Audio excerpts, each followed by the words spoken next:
Si les gens pensent qu'ils peuvent justement, avec n'importe quel chien, pratiquer ce genre d'activité dans le cocon familial, dans le cercle privé, attacher un boudin, un pneu et faire mordre le chien, allez vas-y, il va attaquer le pneu, etc., ça peut avoir des conséquences dramatiques. N'oublions pas que tous les chiens sont potentiellement des armes par destination. Qui s'est acharné sur elle alors qu'elle était enceinte? La meute qui participait à une chasse à courre ce jour-là? Ou bien Curtis, le molosse qu'elle tenait en laisse, son petit préféré? Yves Pierre a mené l'enquête et vous allez découvrir des images inédites d'Elisa Pilarski et de ses chiens, des images qui interrogent. C'est un fait divers qui a passionné la France entière. C'est une histoire atroce, cette femme de 29 ans, enceinte de 6 mois, qui a été littéralement dévorée par des chiens en forêt. Une femme de 29 ans a été retrouvée morte dans la forêt de Ray entre Villers-Cotterêts et Soissons, enceinte de 6 mois. Elle était partie se promener dans la forêt avec son chien. La jeune femme dévorée par les chiens s'appelle Elisa Pilarski. Une analyse que confirment les spécialistes du comportement animalier. La vie des chiens de vénerie, c'est depuis au moins un millénaire, en gros en Europe, d'être sélectionnés sur leur aptitude à traquer à la vue ou à l'odeur des bêtes sauvages. Les chiens de la chasse à courre ont un entraînement spécifique.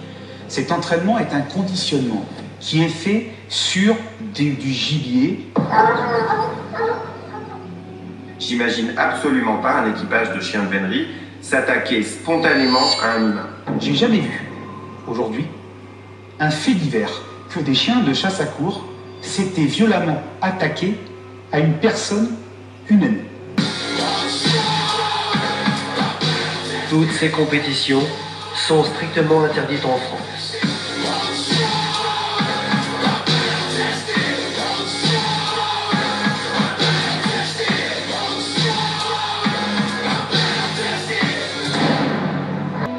Mais il y a plus grave encore. Nous avons découvert ces vidéos étonnantes partagées par Elisa. On y voit Christophe et sa compagne, ensemble avec leur chien. À première vue, cela ressemble à des jeux. Des chiens qui sautent très haut, qui s'accrochent à des boudins ou à des branches. Allez. Ils portent leur poids à la force de leur mâchoire. Leur puissance est impressionnante. Après, on va dire que vous n'êtes pas des tarés, hein. Complètement fou. Hein. Encore une fois. En réalité, il ne s'agit pas là d'un jeu. Cette pratique d'entraînement des chiens s'appelle le mordant. Christophe et Elisa n'auraient jamais dû s'y livrer, car le mordant est totalement interdit aux particuliers.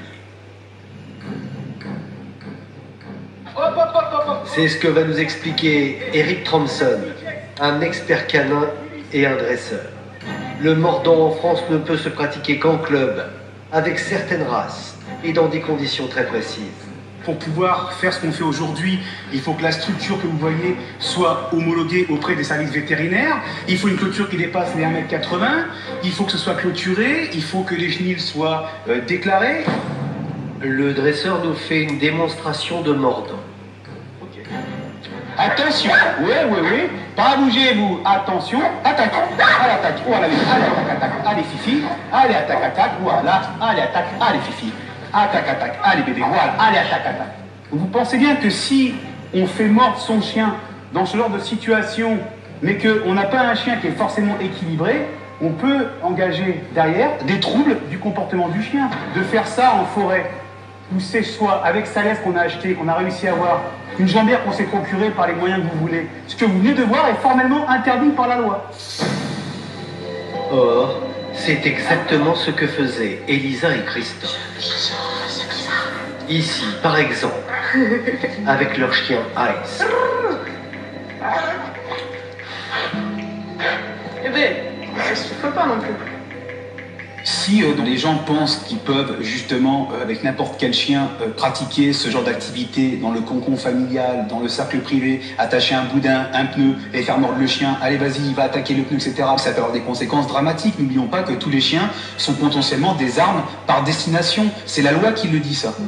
La loi prévoit 7 500 € d'amende et 6 mois de prison pour les propriétaires qui font du mordant chez eux.